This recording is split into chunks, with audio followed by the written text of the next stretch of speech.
I ran Race to the Stones 2025, 100 kilometers, my first 100 kilometers. Yeah, it was a hot one. If you were there, tell me about your experience. You'll know exactly what I mean. It was my first 100 kilometers. I had severely underestimated how difficult this was going to be, but I don't know how people do it. As you'll see, I don't know what the cause of that was, because it was a perfect storm of issues that could have made things a lot harder for me than I was expecting.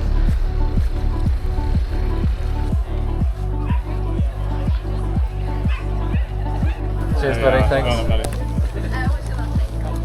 How's everyone feeling? We've got a bit of positivity down here. I like it. Unusually for me, I wasn't too nervous at the start line, despite how I looked. Just 30 seconds to go, guys. 3, 2, 1, let's go race to the stone! And after the initial kind of fanfare and jubilation as things began, the beginning of the race seemed to get eerily quiet, and I think that was maybe everybody just kind of realising that this was quite a big undertaking and that it was going to get hot today. 97 to go. If I'm completely honest, I probably started out a bit hot. I'm going my daughter's park run pace from about 2 years ago. We'll see how that goes.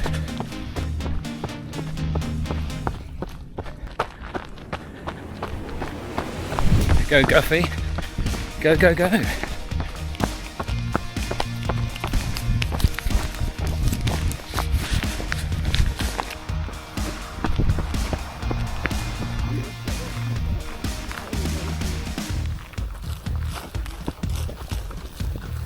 So we climbed up a hill up into the first aid station, which was actually less than 10 kilometres in, but the aid station was remarkably well stocked. They had everything from sweets to crisps to potatoes to fruit to chocolate, drinks of all kinds, squash, water, Coke. I was prioritising grabbing some sweets, which I'd said that I was going to give to my daughter because she's going to be crewing me throughout the rest of the run. And so that's what I grabbed each time, a little bag of sweeties, a little reward. I'm sure that's probably outside the rules, it's only for runners, but you know, she was a trooper that day.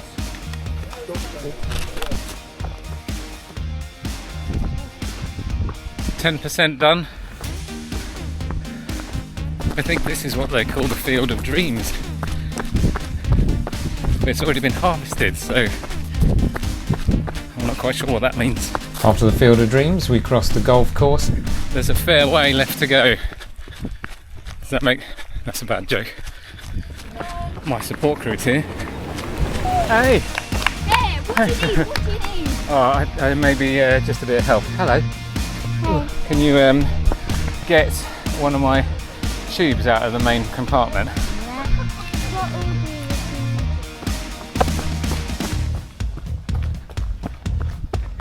So this is Grimm's Ditch, and if it remains in the shade like this, I've got a feeling it's going to be one of the least grim parts of the course. So in hindsight, I wish I'd made a better use of these shady areas, or just maybe run a bit faster. And it was very nice to see those guys at Nuffield Church, and got a bit of a buzz from seeing them. Realised I was still feeling quite good so far, so that's all good so far. As I was running through Grimm's Ditch, I kind of joined a bit of a conga line of people moving slowly, which at the time I felt frustrated about, but arguably it was a good thing that I was going slower, because if I had been going faster, I dread to think how I would have been at the end of this thing. I'm having a strategic walking break. I've had a few already. 21 kilometres down. That's a half marathon. Pit stop. Pit stop.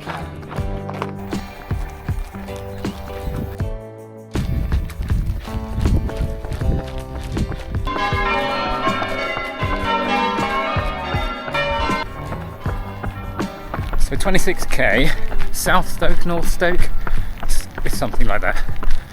Very nice little village, and incidentally, I'm now on the course, on the Ridgeway, from a point that I've recce'd and been on the whole of it up until this point I haven't ran any of it before, so I sort of know the way now. I guess that means I know how much further it is.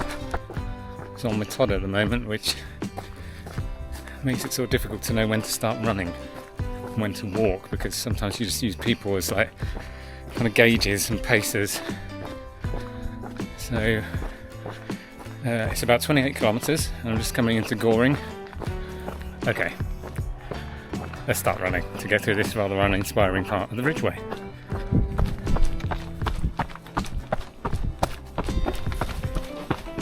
Thank you very much. In case you're questioning whether you've taken the right way or not, these red arrows tell you you're going the right way, and they're literally every 100-200 metres apart. Don't forget they serve as a speed booster.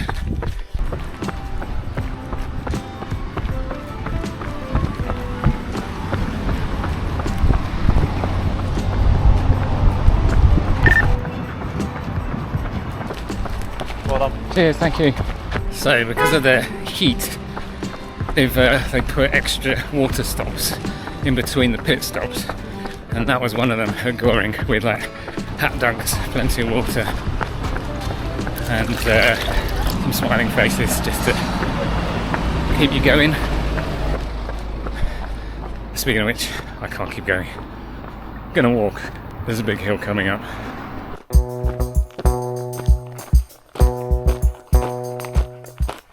So this is very fast becoming a big walk on the Ridgeway. I have been running, I promise. But yeah, the temperature is making things a bit tougher, let's just say. So I'm 33.5 kilometres in, and I think pit stop 3 is coming up relatively soon. And I mean, this is currently, I think, the biggest hill coming up out of Streatley. And it gets up onto the Ridgeway ridge. I was hoping it might be a bit breezy up here, but there is literally not a breath of wind. See those tall glasses? Glasses? Oh my gosh. You see the tall grasses are barely blowing in the breeze. And yeah, on that note, so the Field of Dreams, I just had this vision of me running my hand through the wheat or the barley or whatever would be in there, a la Russell Crowe Gladiator. But no, as you saw, it was harvested, all cut down. And then I heard somebody call it the Field of Broken Dreams, which feels like a bad omen? I don't know. By this point, I think the heat was beginning to get to me, because I clearly had lost it a little bit. My name is David Runnius Farius, ultra runner, runner of the Race to the Stones, father to a 10-year-old girl, husband to a Swedish wife, and I will run this distance in this life or the next. I mean, if that's going to be anywhere near true, I guess I better start running, hadn't I? Come on then.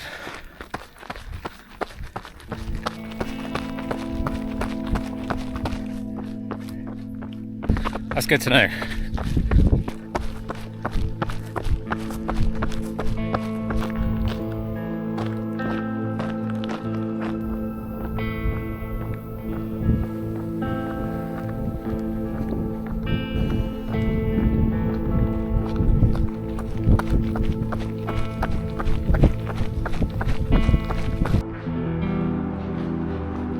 By this point, it was becoming a bit more of a run-walk effort. The heat was rising. Everybody had started to walk on the flat as well as the hills. I still think at this point in the run, I hadn't realised how difficult this was, or how demanding the heat was going to be. What did I sign up to 100k for? I am such a monob. You alright, bud? Yeah. Despite him saying all good, he didn't look in a good way, and this was just approaching the halfway mark. A lot of people dropped out at halfway, and if I look back, I probably should have done too. Well done! I can't go through there, otherwise I'll finish. Well done, Mr. Finishing so right. Well done, David! David! So at base camp I stopped a little bit longer. I ate some pasta salad. My daughter had a pizza, which I ate a big chunk of. And I had an emergency additional water bottle with me, which at this stage I decided to fill because it was really getting hot. Okay, that was quite a long stop. It felt like a base camp. I don't know how long, I lost track of time.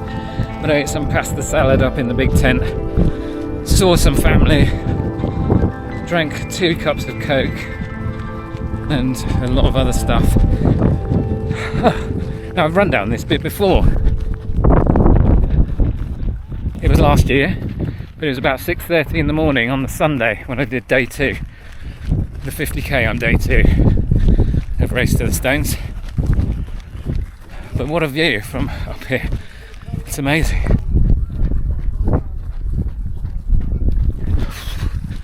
Gosh, it's hard to get running again.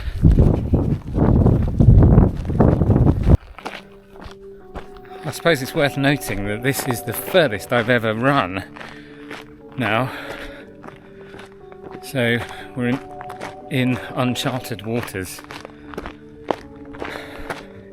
in that respect. It's absolutely beautiful, but why is it so damn hot?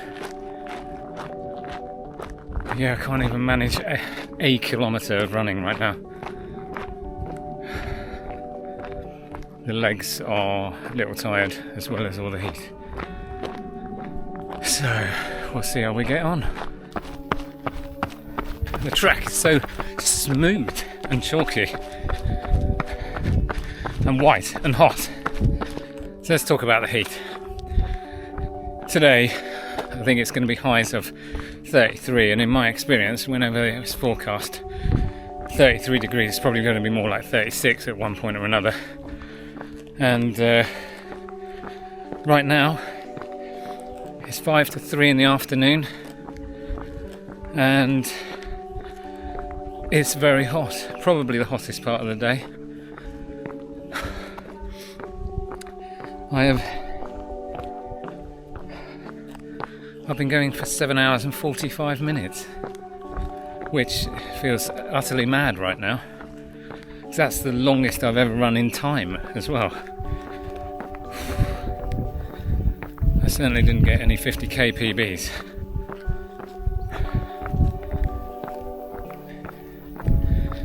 But I'm trying to stay on top of eating and drinking, and I think that's going quite well considering, because I'm kind of able to withstand this despite the fact that it's sweltering. Don't get me wrong, I'd rather it was much cooler, and I think I could run better. Oh, you can see how glistening I am. See how much I'm glistening in this sun. I mean, it feels like the Mediterranean rather than South Oxfordshire, to be perfectly honest. And it looks like the Mediterranean too. Right, well, let's press on. Are you with me? It's this way. Pit stop 5. I'll have some of that, please. Yeah, you sure can. Thank you. Yeah, go. That was pit stop, whatever it was. 5, 6. Oh, I don't know. 5. I feel like I lost my mind. I am. My stomach is doing a number on me. It's just so uncomfortable. A bit bloaty. Doesn't really enjoy having stuff put in it. I did eat a potato and a half, a salty potato and a half just now, just about, and a Freddo. And the Freddo was very melted, but actually that went down all right. But yeah, it's still very hot. It's 4 o'clock and I've got 7.5 kilometres to a water stop and 13.5 kilometres to the next pit stop. Good luck, mate. Cheers, thanks. I sort of feel like I'm going at it a bit alone otherwise. Look at this. I can see 4 miles. You can do this, David. Currently under 70 kilometres. Haven't really done much of an update since base camp. Going has been slow. Stomach's not been great. But still running, sort of. At this point in the afternoon, even the support crews and crowds were kind of beginning to flag resting in the shade as much as they could. I nearly asked that van back there if they had any ice lollies, but they didn't look like they did, and I was frightened of them. The heat was actually really getting to me, and my stomach had completely gone. I didn't record any clips of this section where I met up with my wife and daughter again at White Horse Hill. I was walking up the hill and my daughter saw me, came running up to me and started walking alongside me, and she said to me, "Do you think you're going to be able to do it, Papa?" And that pulled the rug out from underneath me, because all I could answer to that was, I don't know if I can. But after I blubbered a little bit there, I managed to have a gel. I managed to push on a little bit more and knew that I was going to make it to the next aid station at least. I'm getting ice down the back. I'm amazed it survived this ice. No, it's not there. Not there. Yeah, that's it. I can feel that now. You're doing a fantastic job. Yeah, when we. Can I have some more? Yeah. There were people. In case you're wondering why my hat is dripping every time I come out of an aid station, it's because I'm dunking it in their hat dunks, which is most lovely, most appreciated. And everyone, all the volunteers at the aid stations, cannot do enough for you. They are first class. Well done, guys. And they've been plugging away in the heat as well. But right now, the sun has shifted over. It's getting later. It's 6:45, so it's beginning to feel cooler. But I did just get ice put down my back as well. My stomach feels a bit better too, but still not great. About to cross the M4 now.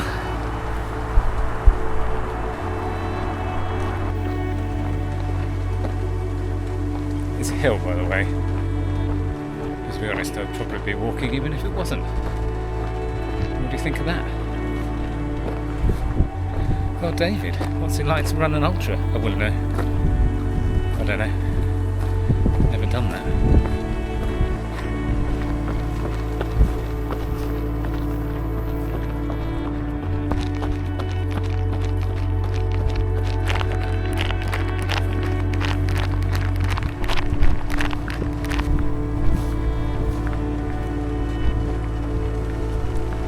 Sorry, but how beautiful is that view? That one.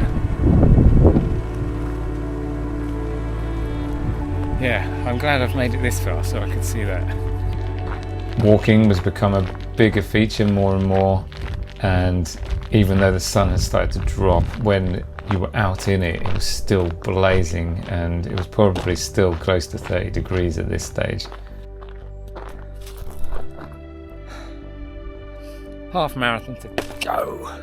Come on. Come on. Let's move. I don't normally talk like that and do that sort of thing. I don't know what came over me, sorry.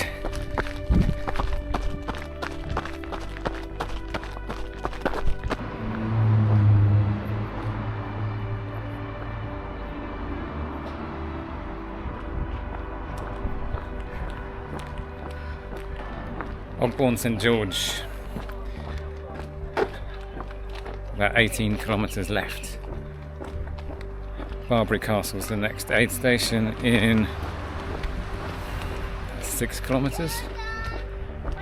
Thank you. I don't know how people do it. By this stage, I was beginning to feel like I wasn't cut out for this. It was getting incredibly hard. My energy levels were really low. Because I hadn't been eating very well, I just couldn't restore that energy or just get myself to get moving properly again. The walking was increasing and I thought that I wasn't going to be able to do it. But then I realised that I was doing it and I had the bib, I signed up, I committed to doing it. The training went well. And I think round about now I decided I was going to finish this whatever it took. What's over the brow of this hill? Another hill. I mean, it's not like they're steep or high or anything, but it looks an awfully long way.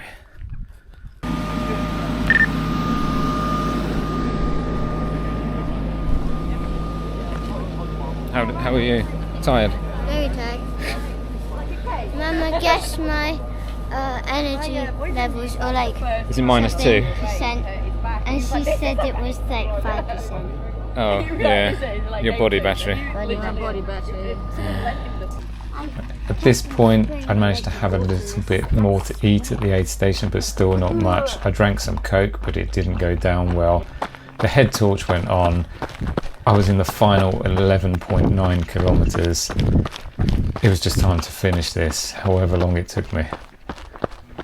And it took a while, believe me. The final 5k, I thought I was going to try and run it. Instead, I ran about 2k, walked about 2.5k, and then ran the final half a kilometre down into the finish.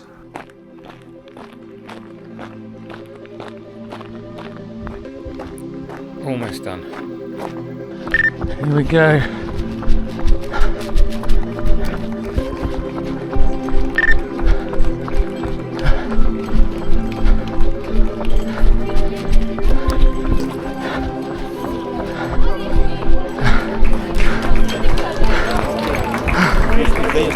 Thanks, Doesn't man. happen. Hey. Oh God. Are you okay? Oh, just. Oh, flipping heck. Do I look okay? No, I don't know. So when I completed my first marathon, it was easy to say it was the hardest thing I've ever done. When I completed my first 50k ultra marathon, thanks, lovely. it was easy to say it was the hardest thing I've ever done. When I finished this 100 kilometers, I realized there's no way that those two earlier things were as bad as I thought. This was a real, true test, an incredible demand on my mental strength, and something that I have never ever experienced before in my life. And you know, after all of this, I saw posts on Instagram of people who'd expressed how difficult this particular day was, and there was a comment from Sophie Power, who went on to win the women's race that day, saying that this had been tougher than most 100-milers. And then I thought,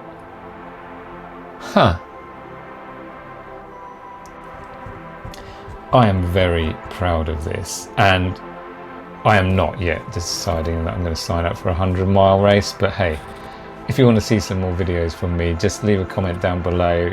I can tell you about the kit I had, the training that I did.